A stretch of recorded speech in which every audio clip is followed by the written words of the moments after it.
안녕하세요. PCM베스트 PC입니다. 자, 일단 먼저 역사로 본 지금 이란 사태에 대해서 점검을 해보려고 하는데요. 그 전에 서평 이벤트 먼저 알려드릴게요. 자, 제가 서평 이벤트 관련해서 영상으로 당첨자를 발표해드렸는데, 당첨자분들께 제 메일로 주소랑 이름 보내달라고 말씀드렸는데, 자, 15분밖에 지금 메일을 안 보내주셨습니다.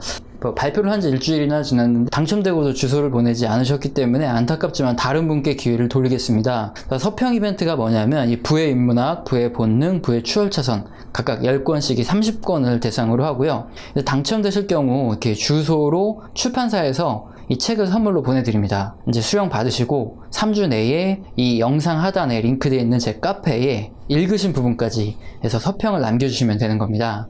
이 서평 작성이 가능하신 분은 이 영상 설명란에 보시면 제 이메일 주소가 있습니다. 거기에 서평 이벤트 참여합니다 라는 제목으로 성함과 주소를 보내주시면 제가 먼저 보내신 분 선착순으로 15분께 3권 중에 1권을 출판사를 통해서 책을 보내드리도록 하겠습니다. 자, 그럼 오늘 제가 얘기해드릴 부분은 미국과 이란 어떻게 하다 이 정도 상황까지 왔고 대체 이란은 무슨 깡으로 미국에 이렇게 덤빌까, 이 부분 등에 대해서 한번 집중적으로 알아보겠습니다. 그렇게 되면 지금이 어떤 상황이고 앞으로 어떻게 될지도 대략적으로 판단이 가능하겠죠. 자, 사실 미국이 혁명수비대 사령관을 공격하고 그리고 이란이 미국의 공군기지를 공격을 했는데 이것이 갑작스럽게 발생한 사건이 아니죠. 먼저 2019년 12월 27일에 기억나시겠지만 이라크 키르쿠크에 군기지에 미사일이 막 날라듭니다. 그래서 미국인 한 명이 일단 죽었어요. 자, 미국은 이란이 지원하는 이라크 내 이제 시아파 그 민병대 카다이브 헤즈볼라를 범인으로 지목을 하죠. 군 기지에 미사일 폭격을 받았으니까 미국이 가만히 있지 않겠죠. 이걸 국지전이라고 하는데 전면전이 아닌 뭐 주고받고 뭐 일정 부분을 타격하고 뭐 하는 이게 바로 국지전입니다. 이때부터 사실 국지전이 시작이 되고 있었습니다. 그래서 미국은 29일에 이라크 내에 있는 카다이브 헤즈볼라 군사시설을 폭격을 하죠. 그러자 12월 31일에 이라크 내에 있는 이 친이란파 여러 명이 미국 대사관을 공격을 합니다. 미국은 아파치 헬기로 대사관 내 해병대 침투시키고 중동의 공수사단 750명 또 추가 파병하고 이렇게 강경하게 조치를 취했죠. 자, 왜냐하면 이 중동 지역은 이 미 대사관이라도 성난 군중에 의해서 죽는 일이 쉽게 발생하는 나라입니다. 지난 2012년에도 리비아 벵가지에서 미국 영사관 습격이 있었고 당시 미국 대사와 직원 3명이 다 죽었죠. 자, 이유가 뭐냐면 미국의 한 개인이 유튜브에다 올린 그 영화가 있는데 거기서 무슬림을 비난했다는 이유 때문이었습니다. 당시 대통령이 오바마였는데 이렇게 위험한 지역에 대사관만 남겨져서 대사관이 다 죽었다. 그래서 당시 오바마 행정부의 정치적 실수다. 이렇게 맹비난했던 인물이 있죠. 바로 트럼프입니다. 근데 만약에 이번에 이라크 내에서 대사관이 죽어버리면 트럼프 자신이 이상한 사람이 되겠죠. 그래서 해병대 투입시키고 공수부대 투입시키고 이렇게 난리를 친 겁니다. 그래서 미국이 대사관을 사수하는데 최대한 조치를 취한 거죠. 자, 그리고 다음으로 어쨌든 대사관이 공격을 받았으니까 자, 미국도 공격을 실행하죠. 그래서 올해 1월 3일에 미국의 드론 공격으로 솔레이마니 사령관이 사망을 한 것이죠. 자, 미국 측의 주장으로는 이 솔레이마니가 여러 가지 테러부터 해서 해외 공격을 지시했다고 합니다. 이 때문에 이란이 전일 미국 공군기지에 미사일 공격을 가한 거죠. 자, 이 정도 되면 이란과 미국은 서로 계속 보복을 가하는 이미 국지전의 전쟁 상황이었던 거죠. 자, 근데 여기서 우리가 궁금한 것이 있죠. 야, 미국과 이란은 언제부터 이렇게 관계가 꼬였을까? 자, 그리고 이란은 대체 무슨 깡으로 이렇게 덤빌까입니다. 상식적으로 봤을 때 지난 1980년에 이란과 이라크가 전쟁을 벌였습니다. 그런데 당시에 이란은요, 이라크의 침공도 압도적으로 이겨내지 못하고 약 8년 정도 질질 끌면서 간신히 방어를 성공했었거든요. 물론 이라크에 대해서 미국도 지원을 해주고 순위파들이 지원을 해주긴 했지만 그래도 이라크 정도도 압도적으로 이기지 못했던 전력이었죠. 지난 2003년에 그런 미국과 이라크가 전쟁을 했는데 딱 2주 만에 이라크의 바그다드가 미군에 함락됐죠. 그리고 후세인 정부가 붕괴됐습니다. 사실 이 정도만 봐도 미국과 이란의 전력을 알 수 있죠. 사실 미국이 작정하고 공격하면 한 2주 정도면 이란을 무너뜨리는 것도 충분할 텐데 자, 이란이 이렇게 무슨 배짱으로 강하게 나오나 이게 좀 궁금하겠죠. 자, 물론 핵 때문이다 말하는 사람도 많죠. 자, 그런데 트럼프 행정부의 주장에 따르면 이란이 이 사용 가능한 핵폭탄을 아직 가지고 있지 못하다 확신하는 듯합니다. 자, 물론 다수 전문가들도 핵협정 당시에 IAEA의 조사 및 시찰 투자를 했거든요. 그 당시 장비와 뭐 농축 상황을 볼 때 1, 2년 이상은 더 걸릴 것으로 이렇게 보고 있기는 합니다. 그래서 뭐 트럼프는 해당 기간 내에 이란에서 아예 핵폭탄을 만들 수 없는 이 새로운 합의를 체결하거나 그게 안 되면 정밀 타격을 가해서 핵 위협을 아예 없애겠다는 이런 의도라고 분석을 했었죠. 그래서 2018년에 핵 협상을 탈퇴하고 그 다음에 계속 설전을 주고받고 이란에 일단은 경제 제재를 가하고 있었던 겁니다. 그렇게 본다면 사실 이거 뭐 명분 쌓기겠죠. 서로 국지전이라는 게 주고받고 하면서 결국엔 커지거든요.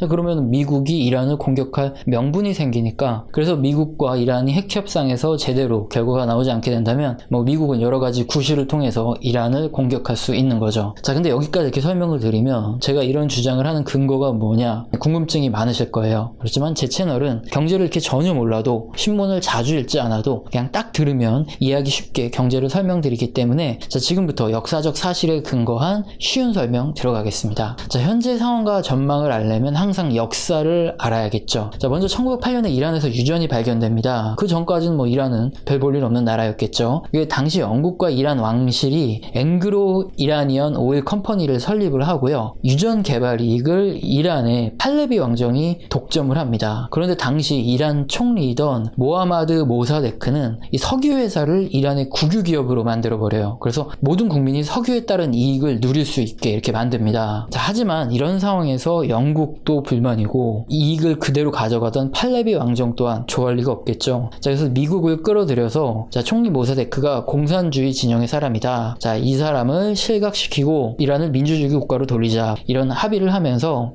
1953년에 이 모사데크가 총리직을 실각하고 팔레비 왕정의 시대가 됩니다. 그래서 당시 팔레비 왕정은 상당히 친미적이었어요. 지금이야 미국이 셰일오일이 나오고 자급자족이 되고도 남을 만큼의 산유국이기 때문에 이것을 다른 나라에도 팔죠. 그래서 얼마 전에 미국의 셰일오일발 치킨 게임이 있었죠. 자, 하지만 1950년대 당시에는 미국에서 이 중동에서 나오는 석유가 상당히 중요했기 때문에 미국이 중동에서 일정한 영향력을 행사하는 것이 상당히 중요했습니다. 만약에 뭐 예를 들어 석유가 지금 달러로 결제가 되는데 뭐 만약에 해당 국가들이 전부 결의해서 유로화로 결제를 하기로 한다거나 뭐 이런 일이 발생하면 미국에서는 이 국제사회의 입지가 좁아지겠죠. 자, 물론 뭐 후세인이 예전에 석유를 유로로 결제시키다가 미국에 발각돼서 죽었죠. 뭐 이 얘기는 뒤에서 설명을 해드리고요. 자, 그렇게 미국의 영향력으로 1953년 이후 이 팔레비 왕정 당시 이란은 미국의 최대 우방 국가였고요. 중동에서 이 미국의 전략적 요충지였습니다. 자, 그리고 1961년 이란은 이 자본주의 체제로 변화를 시도를 하죠. 그런데 이렇게 사회가 변화할 때 환영하는 사람도 있겠지만 반대하는 사람이 더 많습니다. 특히 이슬람 문화권을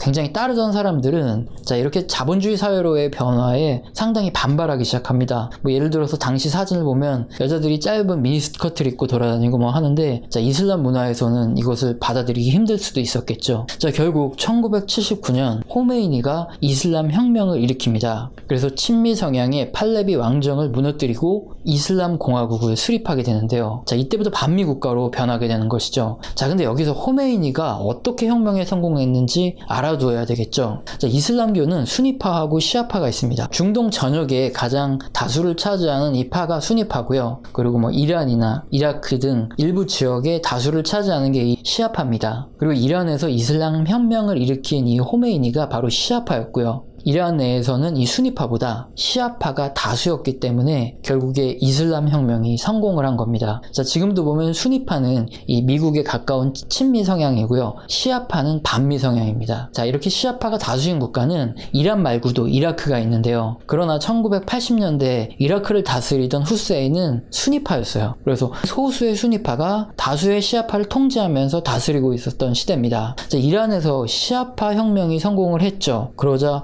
정권의 불안을 느낄 수밖에 없었던 게 바로 이라크의 후세인입니다. 자, 자기는 소수의 파인데 국민 다수가 일어나서 정권을 전복시킬 수 있다, 이런 불안감이 들었던 거죠. 그래서 1980년 이라크가 이란을 침공을 하죠. 그래서 전쟁을 일으킵니다. 자, 그러나 이란이 이라크의 한 3배 이상은 되기 때문에 8년 동안이나 이란을 함락시키지 못하고 이라크가 물러갑니다. 자, 뭐 이라크는 후세인이 그 이후에 약간 반미 노선을 선택하다가 미국과 전쟁 치르고 나면서 다수인 시아파가 지금 정권을 잡은 상태입니다. 자, 이란이 이렇게 전쟁을 계속하고 수니파가 대부분 다수파이기 때문에 시아파인 이란이 뭐 딱히 동맹을 할 수 있는 국가도 중동에서 없었죠. 그리고 미국과도 거의 반미 성향이 너무 강했고요. 자, 이런 상황에서는 만들 게 하나밖에 없죠. 핵무기죠. 자, 그래서 2003년에 이란이 비밀리에 핵무기를 개발하기 위해서 이 우라늄을 농축해온 사실이 알려지면서 핵협상이 진행되었고 5년에 오바마 대통령이 당시 이란과 핵협정을 맺게 됩니다. 자, 이란이 핵무기 개발을 포기하는 조건으로 이 경제 제재를 해제하는 내용이었고요. IAEA 국제 원자력 기구라 그러죠. 자, 여기서 이란의 핵시설을 언제든지 매번 감시할 수 있으며 원하는 어느 곳이든 수사할 수 있는 권한을 부여받는 이런 조치였습니다. 자, 그러나 2018년 트럼프 대통령이 이란 핵협정을 탈퇴하고 경제 제재를 다시 시작했죠. 트럼프의 주장은 오바마 행정부 당시 협정이 미국에게 상당한 불리한 협정이며 당시 아예 이란이 핵을 만들지 못하도록 했어야 한다는 겁니다. 자, 왜냐하면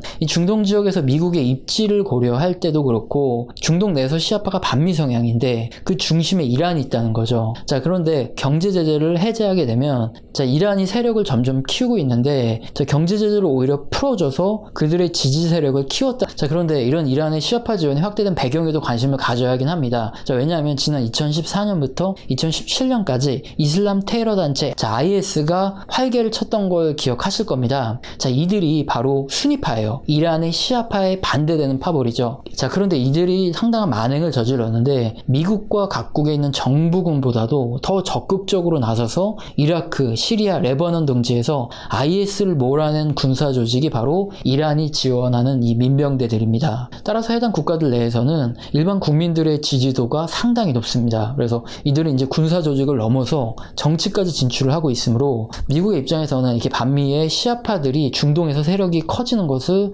그냥 지켜볼 수는 없었겠죠. 자, 이런 여러 가지 이유로 트럼프가 이란 핵협정을 탈퇴하면서 이란에 대한 경제 제재를 가하고 반대되는 수니파, 사우디 등의 무기를 그만큼 많이 팔 수 있었고요. 자, 이란이 완전히 핵을 보유할 수 없고 미국에 좀 더 유리한 방향으로 협정을 맺으려고 했었다. 이게 전문가들의 분석이죠. 자, 그리고 나서 시아파 반군과 이 미군 간의 국지전의 형태로 여러 차례 서로 공격을 주고받던 이런 상황이었습니다. 그리고 오늘 밤에 트럼프가 어떤 입장을 발표할지는 이제 두고 봐야겠지만 지금 상황에서는 트럼프 입장에서는 나쁘지 않은 도박을 하는 셈입니다. 자, 첫 번째는 중동의 반미 시아파 세력의 중심이 바로 이란인데 이란이 확실히 핵을 보유할 수 없게 만드는 이 명분이 생기죠. 오바마 행정부 때 핵협정을 하기 전에 시아파와 이스라엘이 거의 전쟁을 하기 직전이었죠. 그런데 핵협정을 하고 나서 이 전쟁이 멈췄다고 보는데요. 자, 그리고 트럼프 같은 경우가 이스라엘과 상당히 가깝죠. 그리고 사실상 명분이 없이 특정 국가를 공격할 수 없기 때문에 이번 일을 계기로 이란의 핵 개발 가능 및 의심 시설들을 정밀 타격할 경우 이란이 핵폭탄을 개발하기 힘들어지는 거죠. 자, 두 번째는 트럼프의 지지율 급등입니다. 자, 2001년 당시 조지 부시 대통령의 지지율은 9.11 테러 이후에 51%에서 90%까지 급등했습니다. 그리고 조지 허버트 워커 부시 대통령 또한 걸프전 당시 지지율이 급등했죠. 이렇게 전쟁이나 테러를 통해서 공화당 대통령의 지지율이 급등했던 사례가 많기 때문에 자, 이번 역시 공화당 소속의 트럼프의 지지율이 상당히 개선되는 효과를 얻을 수 있기 때문에 트럼프가 지지율을 올릴 수 있는 도박을 거는 셈입니다. 자, 그래서 오늘 밤에 트럼프가 공격을 한다고 나오든 자기들이 어떤 보복을 한다고 나오든 이게 쉽게 끝나지는 않겠죠. 지지율이 충분히 올라가기 전까지. 자, 그리고 여기 음모론 몇 개도 있는데 한번 확인을 해보겠습니다. 사실 또 음모론이 굉장히 재밌죠. 자, 첫 번째는 이번에 미국이 암살한 솔레이마니가 중국 내 이란 은행의 소유주였다고 합니다. 자, 그래서 중국이 위안화를 주고 이란에서 석유를 싸게 구입을 하고 이란이 위안화로 러시아, 중국, 북한의 무기를 구입하는 방식으로 이 거래를 했다는 건데요. 여기엔 두 가지의 의미가 있겠죠. 공산 진영에서 위안화를 거의 기축통화처럼 사용하는 중국에 대해서 미국이 압박하는 것 또는 중국 조이기에 들어간다 이런 두 가지 명분이 있는데 이것은 음모론이기 때문에 한번 시간이 지나봐야 사실인지 알 수 있고요. 이 역사적 사실을 근거로 볼 때 이 미국과 이란 문제의 경우에는 미국이 이란 핵협상을 탈퇴한 이후에 이란과 미국의 협상이 제대로 이행되지 않는 상황에서 이 국지전의 형태로 이란과 미국의 양국 간의 이 전쟁이 이미 발생하고 있는 상황이었죠. 미국은 그리고 호르무즈 해협에 우리나라부터 이 우방국들의 이 참전을 계속 부탁을 했죠. 그러면서 이란과의 전쟁을 이 이란과 미국만의 전쟁이 아닌 이 동맹과 이란의 전쟁으로 돌리려고 계속 노력을 해왔던 상황입니다. 그래서 이번 문제가 쉽게 그냥 넘어가더라도 미국과 이란의 핵협정이 다시 진행되기 전까지는 트럼프 트럼프가 카드로 계속 울거먹을 수 있는 이런 부분이죠. 그래서 현재 다수 전문가들은 이 전면전의 가능성은 당연히 낮게 봅니다. 이란과 미국이 전면전을 할 리가 없죠. 당연히 이란이 바보가 아니고요. 테러 등의 국지전의 가능성을 더 크게 봅니다. 너무나 미국과 전력 차이가 크게 나기 때문에 전쟁의 소식이 들려면 증시가 일정 부분 하락했다가 그 다음에 다시 급등을 했습니다. 미국 본토가 공격받는 것도 아니고요. 해당 국가 인근에서 전쟁이 벌어지는 거기 때문에 큰 타격은 없겠죠. 자, 그리고 미국은 항상 전쟁에서 돈을 버는 쪽으로 했는데요. 최신 무기의 시험장으로 활용을 했고, 두 번째는 이스라엘 및 사우디아라비아 등 이란과 반대 세력과 전쟁이 그 안에서 벌어질 가능성이 크기 때문에 이쪽에 무기를 공급하면서 결국엔 이득을 크게 봤죠. 증시가 폭락이 있더라도 길게 가지 않는다. 다수의 의견입니다. 자, 오늘 영상도 마음에 드셨다면 구독과 좋아요는 꼭 눌러주시고 지속적으로 시청 부탁드립니다. 감사합니다.